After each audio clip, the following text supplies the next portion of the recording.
Siapakah yang pagi ini dibuat geram oleh kasus yang dilakukan oleh seorang pengasuh terhadap anak asuhnya? Geram kali. Terus di postingan si ibu korban itu dituliskan bahwa pengasuh ini didapatkan dari yayasan yang sangat terkenal di Surabaya. Hati kecil gue langsung kayak jangan-jangan ini yayasan yang sama, yang problematik, yang pernah kena kasus sama gue juga sekitar 4-5 tahun yang lalu. Feeling gue kayak berkata, gue yakin banget itu pasti yayasannya yang itu. Si ibunya korban sih tidak mau menyebutkan yayasannya ya, tapi menurut gue yayasan itu sudah sangat problematik dan dia harus kena blacklist juga. Bingung banget gitu loh, sudah banyak sekali korbannya dari yayasan itu, tapi yang gue lihat malah makin jaya, makin sukses. Bisa-bisanya dia bikin anak company satu lagi dengan iming-iming dengan branding kualitas pekerjanya tuh jauh lebih premium. Bingung banget, beneran bingung banget. Tapi ya gue nggak tahu ya, karena kan si ibu korban tidak menyebutkan nama yayasannya. Tapi kalau sampai bener yayasan yang dulu juga pernah konflik sama gue, gerem banget gue. Tapi memang iya, kita tidak bisa menyalahkan yayasan sepenuhnya ya dong. Jelas-jelas ini kan namanya manusia ya, istilahnya tuh kita berhubungan dengan manusia, sedalam-dalamnya hati manusia, segelap-gelapnya hati manusia tuh nggak ada yang tahu, termasuk si yayasan ini.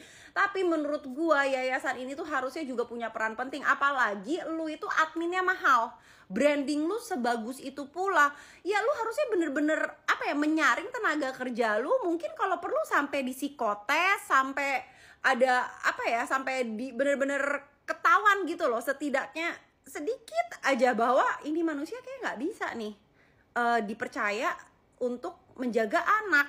Karena kalau gue lihat dari perlakuan dia ke anak asuhnya tersebut itu udah inhumane sih. Benar-benar salah satu yang terparah yang pernah gue lihat ya. Karena kasus seperti ini kan sebenarnya banyak sekali terjadi ya, kekerasan asuh itu ya lumayan sering lah gue lihat, gue baca-baca juga. Tapi yang ini itu termasuk yang terparah sih menurut gue, salah satu yang terparah. Buat para mbak-mbak, para pengasuh, para suster ya di luar-luar sana, kalau kalian ngerasa nggak kuat, udah mending keluar. Beneran, mending minta maaf, ibu, saya mohon maaf, kayaknya saya bener-bener gak kuat, kayaknya pekerjaan ini tuh bukan sesuai kapasitas saya mau keluar aja. Beneran, mending lu keluar daripada kayak begini. Ini kebetulan aja si ibundanya korban itu adalah seorang influencer, dan kebetulan juga si ibu korban ini punya istilahnya power ya untuk memenjarakan, memolisikan lah istilahnya si pelaku. Coba di luar sana banyak sekali orang-orang yang akhirnya cuman kayak yaudah deh lu keluar aja, lu udah nyiksa anak gua, udah lu keluar aja, tapi nggak diperpanjang, nggak dipolisikan juga, nggak dipenjarakan. Alhasil apa, orang seperti itu ya jadi bebas di luar sana dan dia ngerasa oh ya gue bisa melakukan ini di tempat lain lagi, nggak ada efek jeraknya. Ini kebetulan aja kan karena si ibunda korban tuh bisa gitu loh memolisikan, kayak istilahnya kasusnya ini bisa dibawa ke sesuai hukum yang berlaku lah. Nah kalau ini sampai yayasan yang sama nih ya, yang problematik gitu ya, yang gue pernah alami juga, gue tahu banget yayasannya itu suka nih tenaga kerjanya juga. Kalian para tenaga kerja kalau melalui yayasan itu, memang gaji kalian bisa di atas rata-rata. Ya, gue udah bandingin beberapa yayasan, gaji dari dia itu yang ditawarkan memang di atas rata-rata. Tapi jangan seneng dulu, kalian bakal banget sama yayasannya. Istilahnya katakan kalian ngadu nih ke yayasan, bu kayaknya saya nggak kuat deh, kayaknya anak asuhnya tuh nggak bisa sama saya gitu, kayaknya saya mau cari tempat lain aja. Jangan harap yayasan itu tidak akan membantu kalian. Yang ada kalian akan dikata-katain, yang ada kalian akan dipojok-pojokan. Nah berujung bisa terjadi yaitu pelampiasannya jadi ke si anak asuh. Sekali lagi gue tidak membela si pelaku yang pengasuh yang enggak, gue nggak membela, cuman maksud gue bisa jadi sebenarnya itu udah minta keluar, dia udah minta ke si yayasannya tolonglah saya mau keluar aja, tapi sama yayasannya malah dicecer, malah dipojokin. Ya udah akhirnya daripada ya namanya istilahnya mereka pasti mikirnya ya ampun, daripada gue kasus nih ya sama yayasan ini yang dikit-dikit bawa hukum ya kan, yang dikit-dikit bawa denda gitu, ya udahlah akhirnya gue telan aja. Ya tapi dia nggak bisa telan-telan juga. Alhasil apa? Diluapkannya ke si anak asuh. Bisa jadi loh kayak gitu. Makanya kalian kalau nyari kerja jangan cuman pengen gaji gedenya doang. Jangan cuman oh iya bayarannya gede, gajinya gede. Ya dengan gaji yang besar itu pasti ada konsekuensinya yang lu harus tanggung. Sumpah gue kayak geram banget. Geram sama si pelaku, geram juga sama si yayasan ini. Kalau beneran yayasan yang sesuai dengan apa yang gue alamin ya, itu yayasan harus tutup, sumpah. Kalian udah cek story-nya Mbak Agnia atau Emi Agnia? Kalian mesti cek. Anaknya itu diduga mengalami kekerasan yang dilakukan oleh susnya sendiri. Gila itu sumpah sih. Kalau misalnya sampai prosesnya lamban itu kelewatan banget ya kepolisian Indonesia.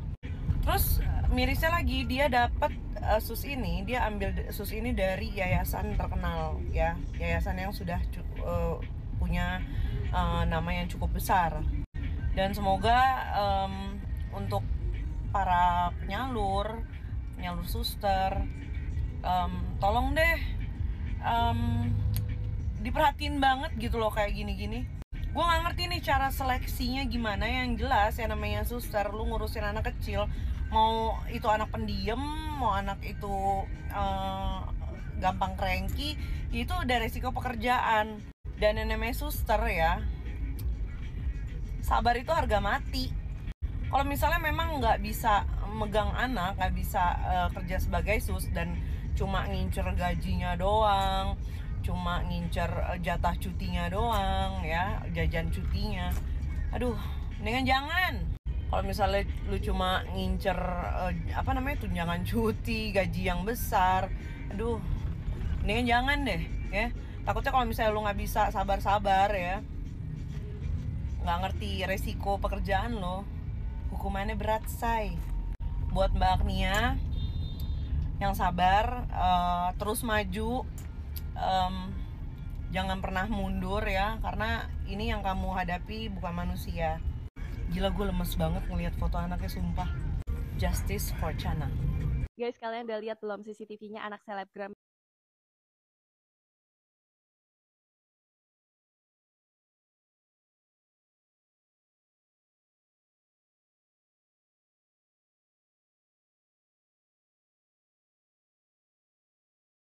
Gak boleh keluar kamar karena dia takut pembantu lain tuh tahu. Sampai dia bilang ke pembantu lain kalau anak ini tuh gak boleh keluar kamar, padahal dia sampai pembantunya yang lain itu tuh disuruh gorengin nugget dan diantar ke kamarnya untuk makan si anak ini. Ya Allah, ini sumpah tega banget, tergila sih. Kita aja yang kejedot meja paling birunya nggak nyampe segitu nggak sih, paling cuma tipis. Ini birunya tuh bener-bener satu mata. Ya Allah, nangis banget liatnya.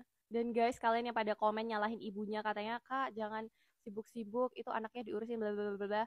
Sumpah guys, ini nggak tepat banget buat nyampein itu. Kondisi ibu, tanggung jawab, dan peran ibu di masing-masing keluarga itu sangat berbeda. Dan kita semua sepakat kan kalau semua ibu itu pasti melakukan yang terbaik buat anaknya. Tinggalin anaknya itu pasti juga untuk keluarganya juga. Lagian working mom, terus selebgram, artis-artis lain juga pakai sus, tapi nggak kayak gini kejadiannya kan. Dia bukan mungut babysitter yang asal-asalan gitu loh. Dia tuh pakai agent yang udah terkenal dan itu pasti mahal. Gue yakin banget di agent itu tuh pasti udah ada sertifikasi babysitter itu bisa ini bisa itu gitu, makanya dia juga percaya gitu. Dan mungkin dia udah trial dulu sebelumnya, oh oke, bisa nih anak ini ditinggal sama sus ini, ya udah dia tinggal. Dan itu pun juga bukan satu sus doang, itu ada sus yang lain, dan sus yang lain nggak kayak gitu. Emang masalahnya di susternya yang ini guys. Jadi please nggak usah hujat si kakak selebgram ini, karena emang ini tuh dia lagi dapat musibah aja. Tapi buat ibu-ibu di luar sana, meskipun udah pakai sus, aku saranin tetap didampingin keluarga terdekat supaya nggak kejadian kayak gini.